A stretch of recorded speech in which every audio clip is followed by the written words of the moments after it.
You're watching Cities for People and the ninth installment of Affordable Walkable Cities, and we're going to break the rules a little bit here. Technically not an affordable walkable city, it's actually an affordable walkable region.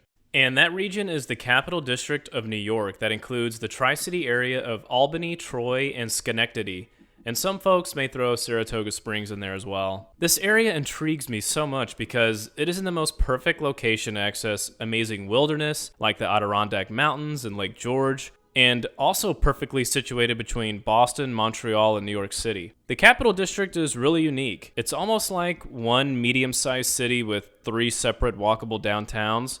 Altogether, the population is around 1 million people. The lower part of the Capital District is sometimes considered to be a part of the Hudson Valley, and the cost of living is excellent for New York. Summers and fall seasons are awesome here. It possesses a very stable economy due to all the government workers. Have I sold you in this area yet? All right, let's jump right into each city in the Capital District of New York and how they provide excellent walkability, bikeability, and I say access to transit, but maybe not so great. So starting off in Albany, due to its status as a state capital, you have many government workers and people involved in politics, and it was officially chartered as a city in 1686, making it one of the oldest continuously inhabited cities in the United States. And since it was established so long ago, there are some really great walkable neighborhoods like Pine Hills and Center Square. With a very respectable walk score of 82, Pine Hills checks the affordable and walkable boxes. Madison Avenue slices through the neighborhood and the College of St. Rose. It's where you can head to Market 32 to pick up groceries or hit up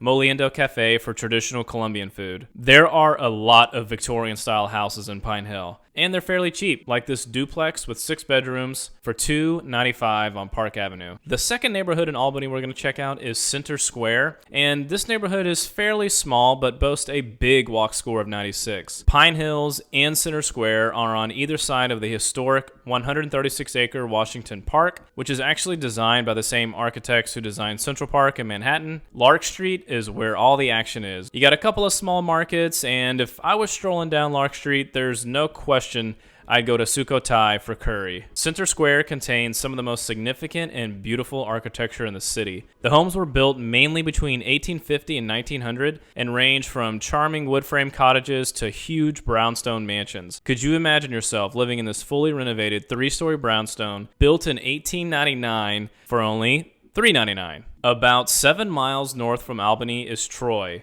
and we're going to focus on downtown Troy, located just along the Hudson River. It has a very healthy walk score of 92. 3rd and 4th Street are home to more than 120 unique boutiques, galleries, cafes, bars, breweries, and restaurants to suit every taste. Mannery's looks like my kind of place. A diner throwback serving classic American comfort foods for more than 100 years. That's wild. A big reason why downtown Troy is so walkable is it's home to Rensselaer Polytechnic Institute, which is America's oldest technological research university, a seriously beautiful campus. Building styles range from federal to colonial revival in both commercial and residential buildings. I really like this gorgeous single-family row house built in 1863, currently for sale at $365,000. And finally, about 20 miles northwest of Troy is Schenectady. I had to practice saying that for like 15 minutes. More and more people are calling downtown Schenectady home as new housing construction and residential conversions continue at a rapid pace. And I can see why. It really is a charming little town. With a walk score of 87, there are certain people who could get away with living car-free. State Street has a little bit of everything going on. You got the Frog Alley Brewing, the Proctor's Theater, and Schenectady even has a pedestrian-only street, J Street, that runs perpendicular to State Street with cafes and shops. You love to see that. You have some Gothic churches, Georgian mansions, mixed in with some modern condos. How about this massive 3,500 square feet Victorian mansion on Park Place for only $299? Let's go. Biking around the Central District would be so much fun.